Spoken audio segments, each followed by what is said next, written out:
بسم الله الرحمن الرحيم تبارك الذي بيده الملك وهو على كل شيء قدير الذي خلق الموت والحياة ليبلوكم أيكم أحسن عملا وهو العزيز الغفور الذي خلق 7 سماوات طباقا ما ترى في خلق الرحمن من تفاوت فارجع البصر هل ترى من فطور ثم ارجع البصر كرتين ينقلب إليك البصر خاسئا وهو حسير ولقد زينا السماء الدنيا بمصابيح وجعلناها رجوما للشياطين وأعتدنا لهم عذاب السعير وللذين كفروا بربهم عذاب جهنم وبئس المصير إذا ألقوا فيها سمعوا لها شهيقا وهي تفور تكاد تميز من الغيظ كلما ألقي فيها فوج سألهم خزنتها ألم يأتكم نذير قالوا بلى قد جاءنا نذير فكذبنا وقلنا ما نزل الله من شيء إن أنتم إلا في ضلال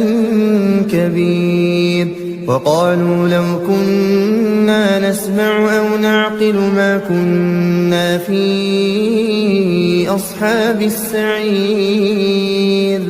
فاعترفوا بذنبهم فسحقا لأصحاب السعير إن الذين يخشون ربهم بالغيب لهم مغفرة وأجر كبير وأسروا قولكم أو اجهروا به إنه عليم بذات الصدور ألا يعلم من خلق وهو اللطيف الخبير هو الذي جعل لكم الأرض ذلولا فامشوا في مناكبها وكلوا من رزقه وإليه النشور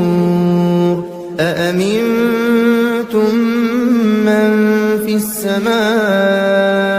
أن يخسف بكم الأرض فإذا هي تمور أم أمنتم من في السماء أن يرسل عليكم حاصبا فستعلمون كيف نذير ولقد كذب الذين من قبلهم فكيف كان نكير أولم يروا إلى الطير فوقهم صافات ويقبضن ما يمسكهن إلا الرحمن إنه بكل شيء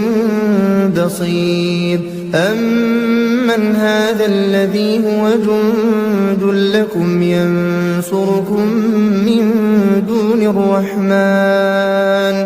إن الكافرون إلا في غرور أمن هذا الذي يرزقكم إن أمسك رزقه بل لجوا في عتو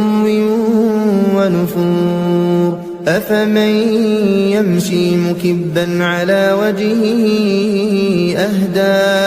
أهدى أمن يمشي سويا على صراط مستقيم قل هو الذي أنشأكم وجعل لكم السمع والأبصار والأفئدة قليلا ما تشكرون قل هو الذي ذرأكم في الأرض وإليه تحشرون ويقولون متى هذا الوعد إن كنتم صادقين قل إنما العلم عند الله وإنما أنا نذير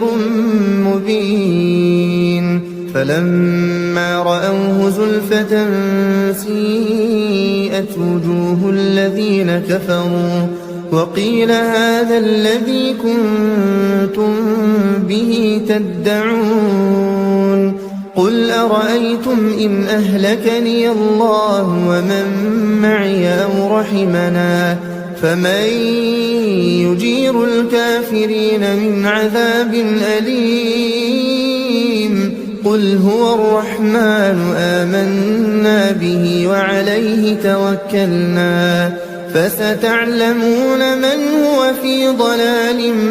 مبين قل أرأيتم إن أصبح ماؤكم غورا فمن يأتيكم بماء